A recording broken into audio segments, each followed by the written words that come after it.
आप सबको सलाम और मैं स्वागत करना चाहता हूं आप सबका प्रभु की महिमा में। आज 40 दिनों के उपवास के पवित्र दिनों में आज हम तीसरे हफ्ते की शुरुआत में हैं और इस हफ्ते हम पश्चाताप की बुलाहट पर बातचीत करने के लिए जा रहे हैं, मनन करने के लिए जा रहे हैं, जिसकी शुरुआत हम आज से कर रहे हैं। और आज का विषय भी यही है, पश्चाताप की बुलाहट। 1912 में टाइटैनिक नाम का जहाज जब अटलांटिक ओशियन से, महासागर से जा रहा था, तो वायरलेस के माध्यम से उसे बहुत सारे ये मैसेज दिए गए, बहुत सारे मैसेज उसको दिए गए कि आप आगे मत बढ़िए, आगे एक बहुत ही विशाल आइसबर्ग है, बर्फ का एक बहुत ही बड़ा पहाड़ है जो समुद्र के, जो उस महासागर के बीचों बीच है। और एक शिप थी जो कंटिन्यूसली उसको ये वार्निंग दे रही थी, डबल एस कैलिफोर्नियन के नाम से उस शिप को रिकॉर्ड किया गया है। और इन्होंने बार बार उन सारी वार्निंग्स को, बार बार उन सारी चेतावनियों को इग्नोर किया और ये कह दिया गया कि आप अब अपना काम करो, आप जाओ अपना काम करो। और इस बात को लेकर के उन चेतावनियों को इग्नोर किया और कुछ ही समय बाद वो लार्ज शिप टाइटैनिक जो थी एक बहुत ही बड़े पहाड़, बर्फ के पहाड़ से टकराई और उस टकराने की वजह से क्या हो गया कि वो पूरी की पूरी शिप जो है वो जो डूब गई, जिसके बारे में ये बोला गया था कि अगर खुदा भी चाहे तो ये जहाज जो है डूब नहीं सकता। तो ट्रेजेडी ये नहीं है कि उसे बताया नहीं गया, उसे वार्न नहीं किया गया, उसे सिग्नल नहीं दिया गया। ट्रेजेडी ये थी कि बार बार हिदायतें मिलने के बाद, बार बार चेतावनियां मिलने के बाद उसके अकॉर्डिंगली उस जहाज को चलाने वालों ने काम नहीं किया। ये कहानी मैं क्यों बता रहा हूं? पश्चाताप की जो बुलाहट जो पासवान खुदा के कलाम में से बार बार हमें देते हैं कि वी नीड टू रिपेंट। जो भी गुनाह, जो भी बुरे काम, जो भी बुरी सोच हमसे हो जाती है, उस सब का हमें पश्चाताप करके खुदा की ओर क्या करना है? वापिस आना है, खुदा की ओर फिरना है। ये वो बुलाहट होती है जो खुदा का एक सिस्टम है, जो खुदा का एक सिस्टम है। और ये एक चेतावनी होती है विश्वासियों को, ताकि खुदा की ओर से एक बड़े ही प्यार और बड़े ही इलाही मोहब्बत का एक साइन, एक सिस्टम, एक चेतावनी होती है जो उस पर यकीन रखने वालों के लिए इसलिए होती है कि इससे पहले कि उनका कोई नाश हो, वो क्या हो जाएं? बच जाएं। उनका नाश ना हो, वो बच जाएं। ये वो बुलाहट होती है। खैर मेरे अजीजों, आज के इस वचन के माध्यम से मैं इसी ही बुलाहट पर गौर तलब करते हुए, जो हवाले पढ़े गए हैं उन पर मनन करते हुए चंद बातें आपके सामने रखना चाहता हूं कि बात जब पश्चाताप की आती है तो खुदा इस बुलाहट को हमारे सामने बार बार क्यों रखते हैं, और ऐसी कौन सी बुलाहट है जो पश्चाताप के माध्यम से हमें सुनने की जरूरत है और उस बुलाहट के मुताबिक अपनी जिंदगी आगे बढ़ने की जरूरत है।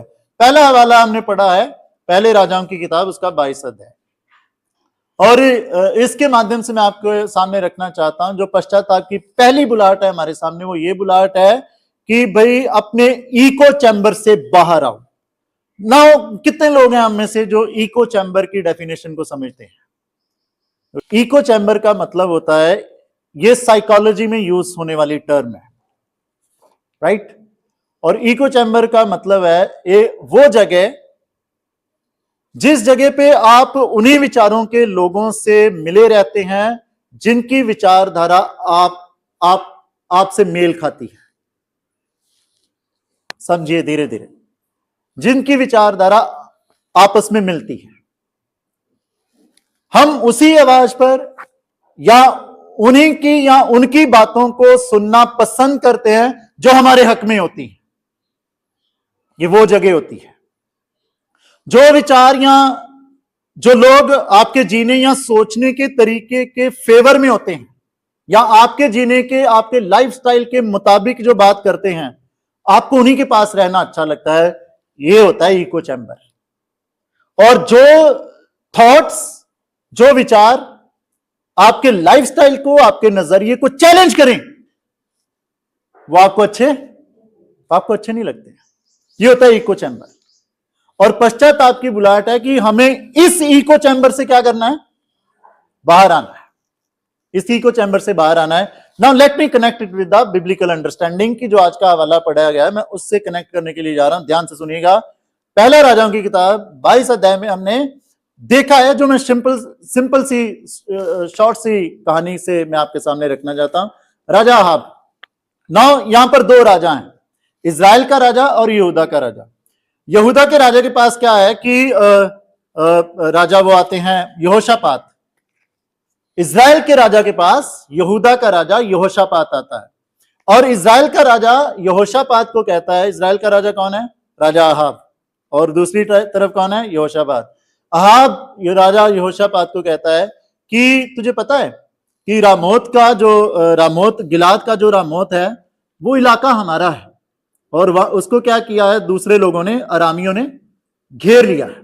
अब इनमें एक सलाह होती है कि क्या तू मेरे साथ है।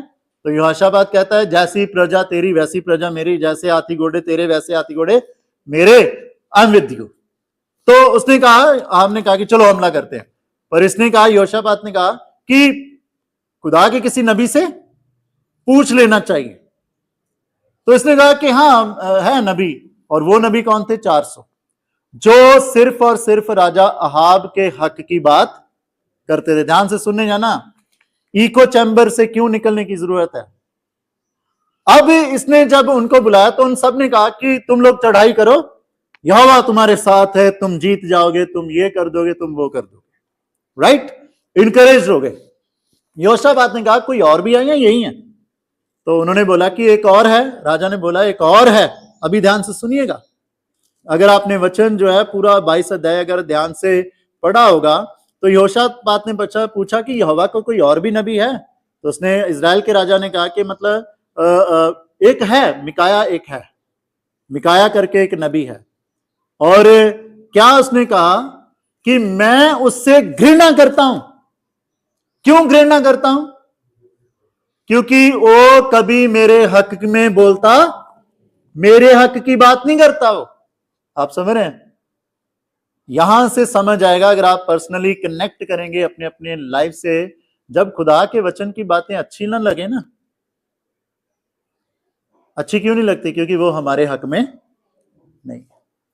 तो रियलाइज कि you are in your echo chamber.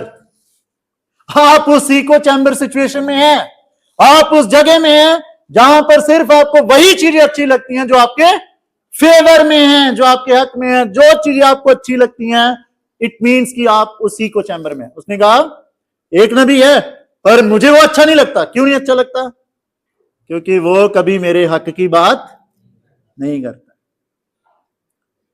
तो ठीक है, उसको बुलाया। अब जो दूत मिकाया नबी को बुलाने के लिए भेजा है, उसने क्या, वो दूत उसे क्या कह रहा, देख सारे नबी 400 नबी हैं, उन्होंने राजा के हक में बात करी है, तू जा रहा है, तू भी राजा के हक में बोलना, तू भी उसके हक में बोलना। अच्छा कभी कभी होता है ना, कभी कभी होता है, ओ क्या फर्क पड़ेगा, कर देंगे थोड़ी लल्लो पत्तो, है ना, समझ रहे हैं, फ्लैटरिंग जिसे कहते हैं, बटरिंग जिसे कहते हैं। मैं आपको, जो रूह और सच्चाई से खुदा की खिदमत में आगे बढ़ते हैं, उनको इन बातों की जरूरत नहीं होती, उनको इन सब बातों की जरूरत नहीं होती, फ्लैटरिंग की, बटरिंग की, नो नीड। तो इसने कहा मुझे तो रब ने जो कहा मैं तो वही बोलूंगा। अब वहां पर चले गए। जब मिकाया नबी इन राजाओं के सामने पेश हुआ तो उससे पूछा, बोला कि ठीक है चले जाना, तू क्या हो जाएगा, जीत जाएगा। अच्छा, ये यहां पर एक बहुत ही गहरी बात सीखने वाली है। कई बार हमें पता भी होता है कि ये बंदा सही से रिस्पांस नहीं दे रहा है, और क्यों नहीं दे रहा ये भी पता होता है। फिर राजा ने उसे पूछा कि तू मुझे क्यों चिढ़ा रहा है। ठीक है, इन सारी बातों का मतलब कुछ ऐसे ही है। उसने कहा कि तू मुझे क्यों ऐसे कर रहा है। सही सही बोल, जो यहोवा की ओर से बोलना। बोला बोलता हूं। तू जाएगा पर वापिस, तो वहीं पर ही बोलता है यहोशापात को, देखा मैंने कहा था ये बंदा कभी भी मेरे हक में बोल नहीं सकता। मैंने बोला था कि ये कभी भी मेरे हक की बात, मेरे अच्छे की बात, या जो मेरे जीवन में अच्छा उसकी बात ये कभी कर नहीं सकता। जब हम अपने इको चैम्बर में होते हैं ना, जैसे कि मैंने पहले एक्सप्लेन किया, हमें नहीं अच्छी लगती जो वो सारी बातें जो हमारे लाइफस्टाइल को चैलेंज करें, जो हमारे लाइफस्टाइल को चैलेंज करें। उधर देखिए तो कम से कम 400 नबी है जो झूठा नबी। अब अगर हम 18 आयत से आगे जब मिकाया की एक्सप्लेनेशन को देखें, तो मिकाया ने कहा कि मेरे पास ये यहोवा का वचन आया है, सुन कि मैंने सिंहासन पर खुदा को देखा और उसकी पूरी कायनात को देखा, और वहां पर बातचीत चल रही थी, तेरे बारे में बातचीत चल रही थी। और क्या वहां पर अगर हम ध्यान से देखें तो वहां पर क्या लिखा है कि यहोवा परमेश्वर पूछ रहा है कि कौन जाएगा। तो वहां पर एक आत्मा आया जिसने कहा कि मैं जाके राजा अहाब को क्या करूंगी, उकसाऊंगी। यहां पर बहुत सीखने वाली बातें हैं। आप जानते हुए कि सच क्या है और सही क्या है, आप उस बात पे यकीन नहीं कर पाते, क्योंकि आप जिस इको चैम्बर में बैठे हैं वहां पर कोई ऐसा आत्मा बैठ करके आपको उकसा रहा है कि ये सच होते हुए भी इस पे यकीन नहीं करना है, ये ठीक होते हुए भी इस पर चलना नहीं है। राजा आपके सामने 400 नबी खड़ा होकर के बोल रहा है, और उस नबी पर कौन बैठा था, एक ऐसा आत्मा जो अहाब को उकसाए इस बात के लिए कि तू अपने इको चैम्बर में बैठा रहे। एंड पश्चाताप is something is like that, कि हमें उस झूठी बातों से क्या करना है, बाहर आना है। उन झूठी बातों से हमें क्या करना है, बाहर आना है। मैं एक बहुत ही प्रैक्टिकल बात बोलने के लिए जा रहा हूं, ध्यान से सुनिएगा। अगर जो भी खुदा का बंदा खुदा का कलाम आपके सामने साझा कर रहा है, ध्यान से सुनिएगा, अगर वो वचन की बातें आपके लाइफस्टाइल को, आपके विचारों को चैलेंज नहीं कर रही हैं, तो it may be just like a flattering और buttering, it's may not be preaching. फिर यहां तो हम मुकम्मल फरिश्ते होके बैठे हैं यहां पे, आप समझ रहे हैं मेरी बात को। अगर खुदा के कलाम की सच्चा जिंदा बातें हमारे विचारों को चैलेंज ही नहीं कर रही हैं, तो यहां तो फिर हम फरिश्ते बैठे हैं यहां पर, हमें पश्चाताप की जरूरत है ही नहीं है। तो यहां तो फिर हम ये सुनना पसंद करते हैं जो हमारे हक में है। इसलिए नए नियम में हम देखते हैं ना कि सुन, तीमुथियुस को ये जाहिर किया, सुन एक टाइम आएगा कि लोग अपने कानों की ना वो जलजलाहट की वजह से जो सच्चाई का कलाम है उसको सुनना मना कर देंगे, और अपने लिए उन उपदेशों को, उन प्रचारकों को चुनेंगे जो उनके मुताबिक बात। आज भी तो देखो वो पादरी कहां अच्छे लगते हैं जो ऐसी मतलब सीधा ही खोल के बोल दे कि यार ये बात गलत है तो गलत है। आज के अगर मॉडर्नाइजेशन में वो पादरी कहां अच्छे लगेंगे जो चर्च में सीधे ही बोल दें कि ये ड्रेस नहीं पहन के आनी है जो चर्च के कल्चर के मुताबिक नहीं है, वो कहां अच्छे लगेंगे। जो कहेंगे ladies and all the women are supposed to cover their heads and then they are supposed to sit in the holy sanctuary, वो कहां अच्छे लगेंगे। आप समझ रहे हैं मेरी बात को। बट द मोमेंट अगर खुदा का कलाम आपके लाइफस्टाइल को, आपके जीने के तरीके को, आपके विचारों को चैलेंज कर रहा है, इट मीन्स ये खुदा है जो अपने कलाम से आपसे बातचीत कर रहा है, and you are suppose to listen and act accordingly. आपको सुनना है और जो मार्गदर्शक आपको मिल रहा है खुदा के वचन से, उसके मुताबिक क्या करना है, चलना है। अब इसने ये अपने इको चैम्बर से नहीं निकला, राजा अहाब अपने इको चैम्बर से नहीं निकला, तो क्या हुआ पता है क्या हुआ? इसने क्या किया, एक वहां पर शख्स हुआ, जब खुदा का बंदा ये बातें सच्चाई की बातें बोल रहा है, तो एक ने आके उसके थप्पड़ मार दिया, थप्पड़ मार दिया और बोला यहोवा तुझसे किधर में आके बातें कर रहा है, वो मुझसे क्यों नहीं करता? और उसने कहा तू समझेगा, जब कोठरी से कोठरी घूमेगा ना, अपनी हिफाजत के लिए जगह ढूंढेगा, तब तेरी समझ में आएगी बात कि यहोवा ने बात करी थी यहां, और ये हुआ भी। And let me tell you कि इसके बाद क्या हुआ कि राजा आहाब ने अपने कुछ लोगों को आदेश दिया, इसको जेल में डालो, और जब तक मैं वापिस ना आऊं, इसको दुख की रोटी देना, इसको परेशान करना, इसका जीना दुभर कर देना। मिकाया नबी को कोई प्रॉब्लम नहीं, उसे जरा भी फर्क नहीं पड़ रहा, क्योंकि ही नोज कि वो खुदा के कलाम से ही, खुदा के कलाम के अकॉर्डिंगली ही बातें कर रहा है। और क्या हुआ है पता है आपको? जब अगर आपने ये चैप्टर पूरा पढ़ा, राजा आपकी मृत्यु कैसे हुई पता है आपको? उसने बड़ा षड्यंत्र रचा कि मैं बच जाऊंगा, पता है? उसने वो लिबास नहीं पहना राजे वाला लड़ाई में, पता ही नहीं चलेगा तो मुझे कौन मारेगा, पर फिर भी वो मारा गया। और जब मारा गया, वापस रथ, जिस पे रथ पे वो था, वापस आया, आपको पता है उसके खून को कुत्तों ने चाटा। आप पढ़ लीजिएगा पूरा चैप्टर अगर आपने नहीं पढ़ा है।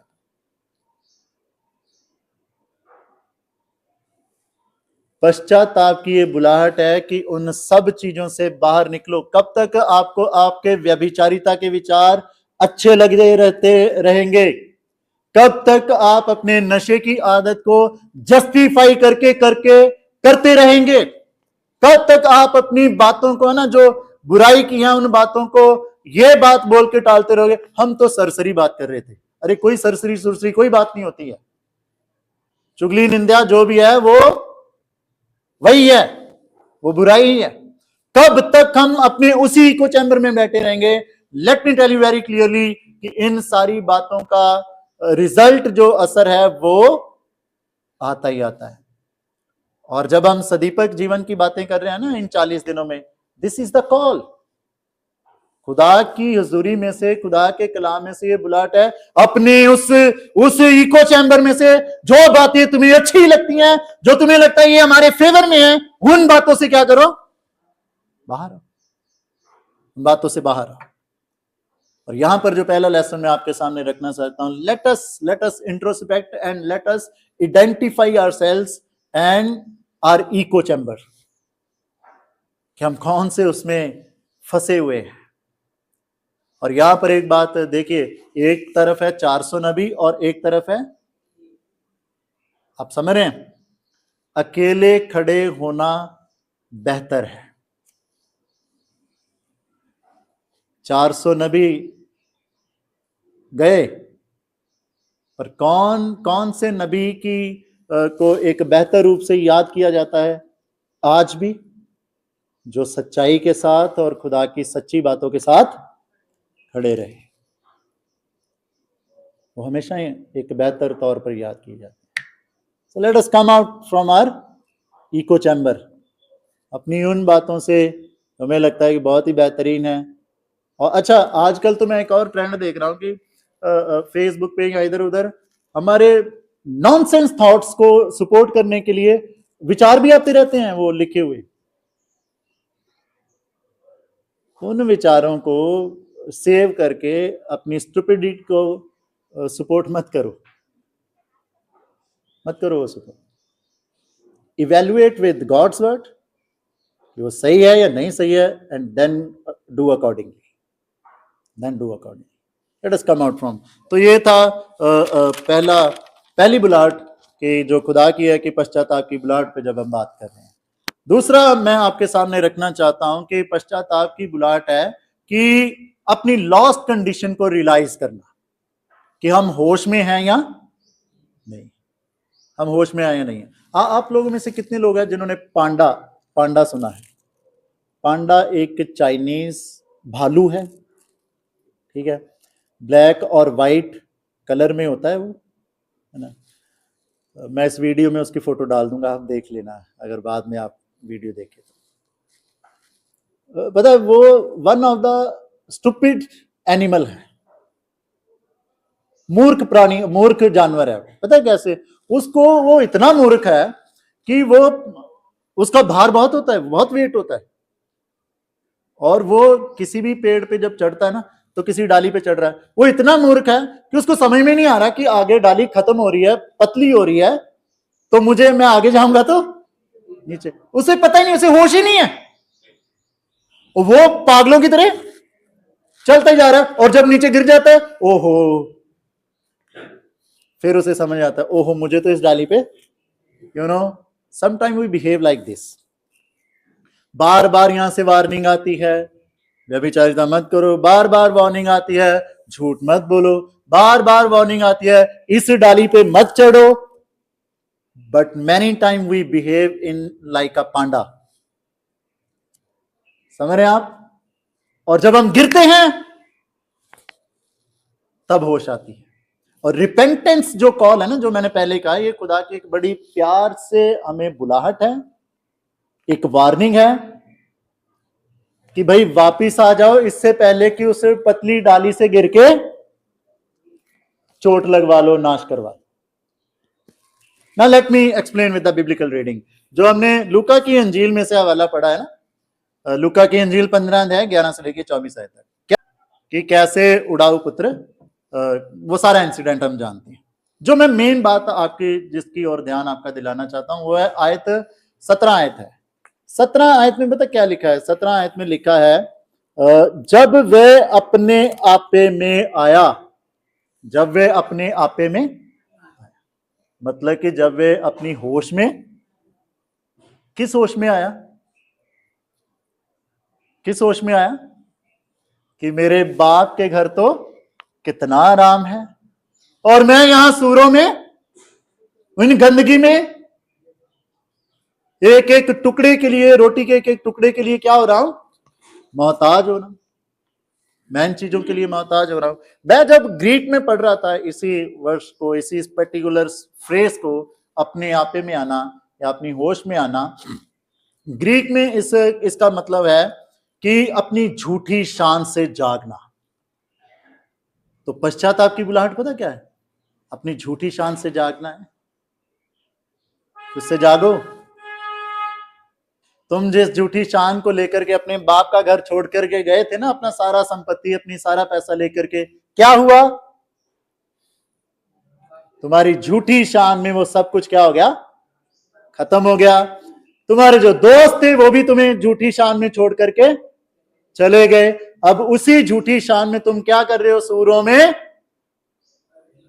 मर रहे हो, नाश हो रहे हो। अपने आपे में आना, अपने आपे में आना, अपने आपे में। पता, मैं आपको बता रहा हूं प्रॉब्लम पता क्या है, वचन से कनेक्ट कर रहा हूं। प्रॉब्लम पता क्या है?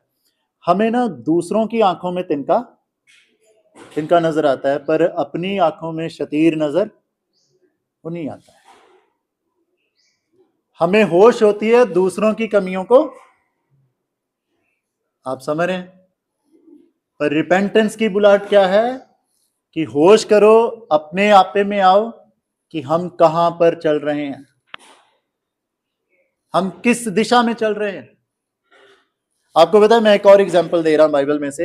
यूहन्ना 8 में सारे लोग पत्थर लेकर के आए, जो अपनी झूठी शान में थे ना, आत्मिकता की झूठी शान में भी, फरीसी, सदूसी और भी बहुत सारे समाज के लोग, सारे पत्थर लेकर के गड़े हैं।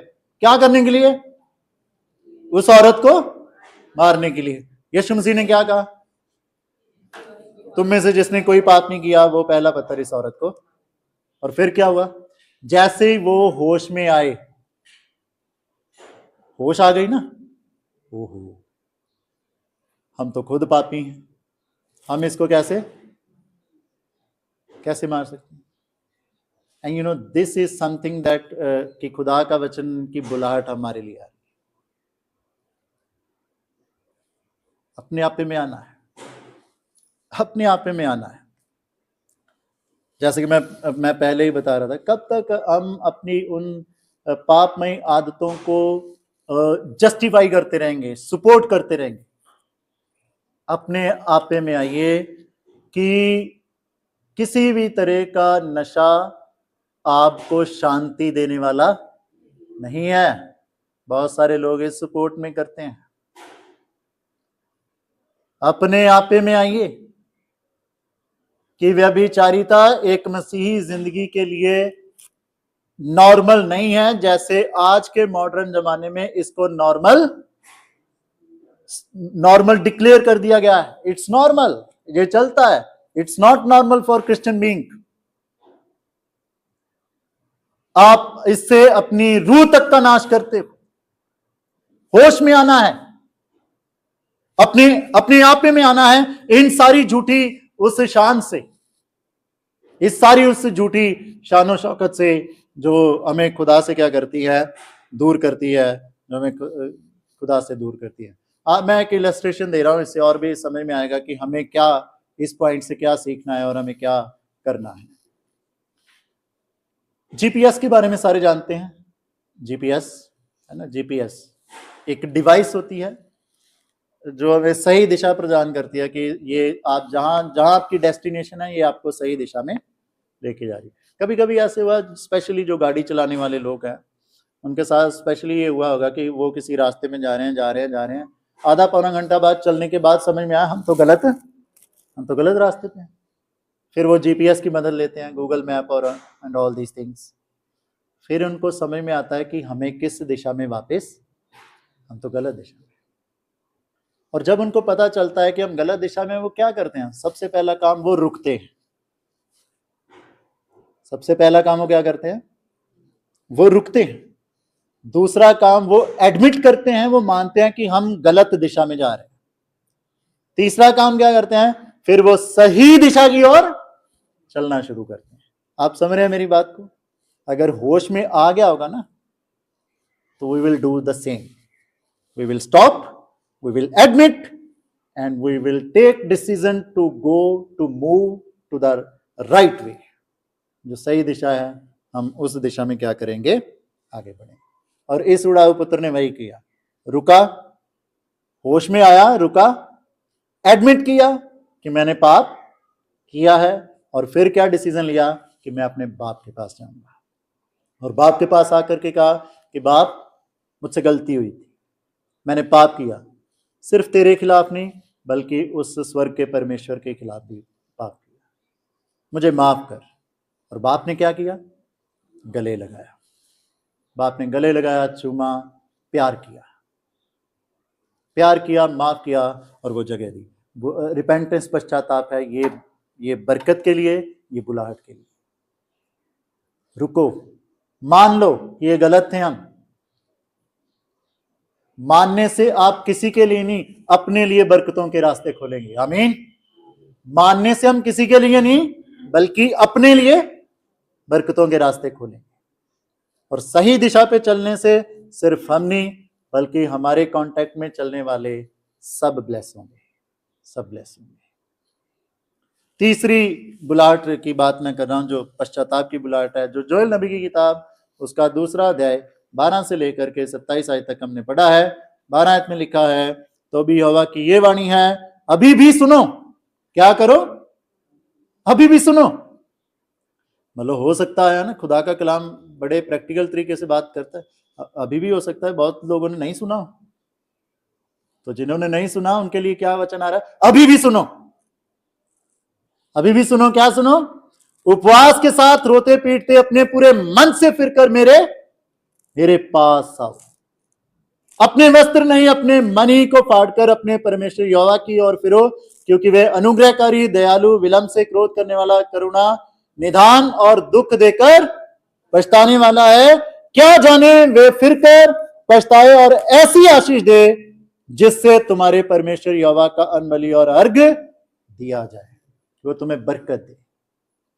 तीसरी बुलाहट पता क्या है? तीसरी बुलाहट है कि अपने रिश्ते को पश्चाताप करो, ताकि हमारा रिश्ता जो है वो खुदा के साथ फिर से क्या हो सके? कायम हो सके, फिर से मजबूत हो सके, फिर से रीस्टोर हो सके, फिर से रीस्टोर हो सके। मैं यहाँ भी जब ये जो आयत 12 आयत की आखिरी लाइन में लिखा है कि अपने पूरे मन से फिरकर मेरे पास आओ, खुदा कह रहा है मेरे पास आओ।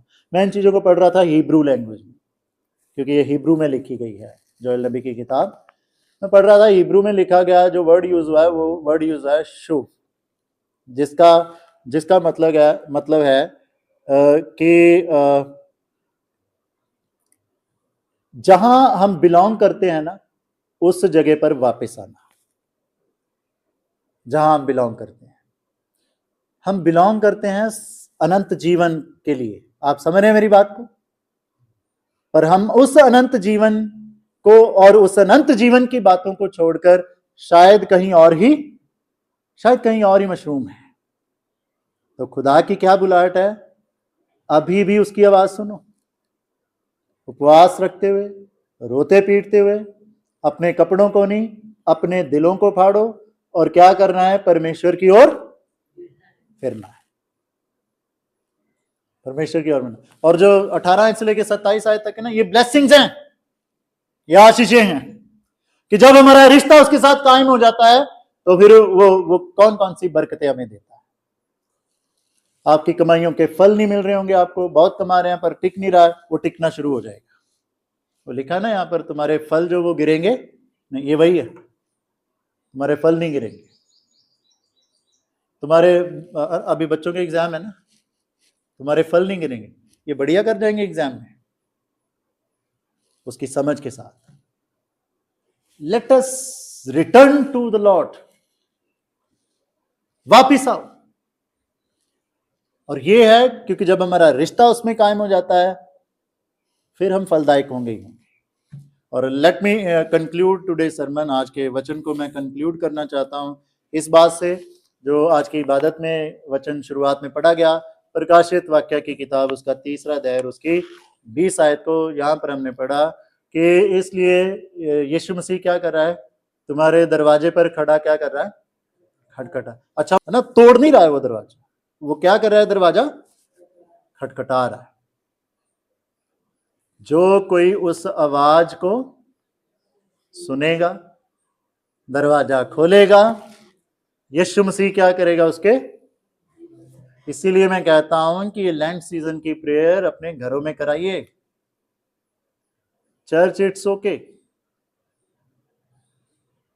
लेट कि खुदा की हजूरी को अपने घर में।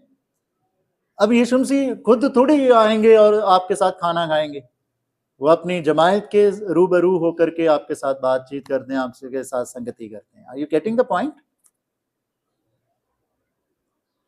जो कोई उसकी आवाज सुनेगा, वो दरवाजा खोलेगा, यीशु मसीह उसके पास आएगा, बैठेगा, बातचीत करेगा, और सिर्फ बातचीत करके वापस नहीं आएगा। He accept whatever you do in divine love, जो भी आप रूहानी मोहब्बत में करते हैं वो कबूल करते हैं।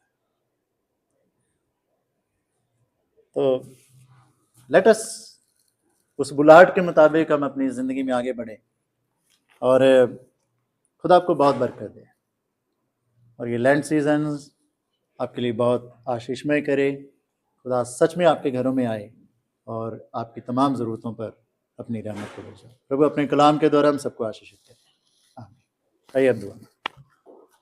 पिता परमेश्वर, हम आपका धन्यवाद देना चाहते हैं आपके रूहे पाक की कुदरत के लिए, जिसको आपने हम नाचीज़ पर जाहिर किया और अपनी जिंदा बातचीत को प्रभु जी हम पर जाहिर किया कि हम जब इस हफ्ते पश्चाताप जो हमारी मसीह जिंदगी का बहुत ही अहम हिस्सा है प्रभु जी, उसको अच्छे से सीख करके एक सही पश्चाताप के साथ आपकी ओर मुड़ सकें, और जो ब्लेसिंग्स का प्रोमिसेस प्रभु जी हम आपके वचन में से पा रहे हैं, उन ब्लेसिंग्स के प्रभु जी बाहिश बन सकें और आपकी महिमा में आगे बढ़ सकें। मदद करें हमारी प्रभु जी अपने वचनों के मुताबिक चलने के लिए, अपनी महिमा को रिसीव करने के लिए। प्रार्थना खुदावंद यीशु मसीह के नाम से मांगते हैं, आमीन।